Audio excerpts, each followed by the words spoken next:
क्या आपने कभी सोचा है कि अगर पूरी दुनिया आपके आगे झुकी हो लेकिन आपकी आत्मा अशांत हो तो क्या आप सच में विजेता कहलाते हैं?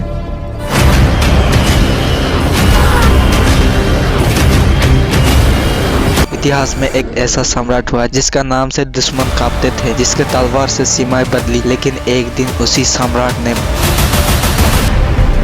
तलवार छोड़कर करुणा को अपना लिया। ये कहानी है सत्ता से सत्ता तक, हिंसा से शांति तक और अहंकार से आत्मबोध तक की। ये सिर्फ इतिहास नहीं, ये आपके भीतर चल रहे युद्ध की कहानी है। ये कहानी है ऐसे एक सम्राट की जिसके नाम से कभी धरती कांपती थी, सम्राट अशोक। इतिहास गवाह है कि अशोक मौर्य एक महान योद्धा थे। सत्ता, सेना और साम्राज्य सब कुछ उनके पास था, लेकिन उनकी आत्मा अशांत थी। इससे पूर्व 261 में कलिंग का युद्ध हुआ। यह युद्ध अशोक ने जीत लिया, लेकिन जीत के बाद जो दृश्य उन्होंने देखा वो किसी भी संवेदनशील मनुष्य को तोड़ देने के लिए काफी था। हजारों लाशें, रोते बच्चे, उजड़े परिवार। इतिहास कहता है उस दिन अशोक ने पहली बार खुद से सवाल किया, अगर यही विजय है तो पराजय क्या होगी। यही वो क्षण था जहाँ से एक सम्राट की नहीं, एक साधक की यात्रा शुरू हुई। अशोक बुद्ध के विचारों से प्रभावित हुई। उन्होंने हिंसा छोड़ दी, अहंकार त्याग दिया और करुणा को अपना हथियार बना लिया। अब वही अशोक जो तलवार से राज करता था, धर्म से लोगों को दिल जीतने लगा। उन्होंने अस्पताल बनाए, पशु हिंसा रोकी, धर्म के नाम पर भेदभाव खत्म किया और शिलालेखों को जरिए नैतिक जीवन का संदेश फैलाया। यह सिर्फ इतिहास नहीं, ये एक रियल लाइफ उदाहरण है कि आध्यात्मिक जागरण किसी भी उम्र, पद या अतीत का मोहताज नहीं होता। इस कहानी की सबसे बड़ी सीख यह है, अगर आपके भीतर पछतावा है, संवेदना है और बदलने की इच्छा है तो आप भी अपने जीवन को अशोक बन सकते हैं। युद्ध बाहर का हो या भीतर का, जीत वही सच्ची है जो आत्मा को शांत कर दे। धन्यवाद।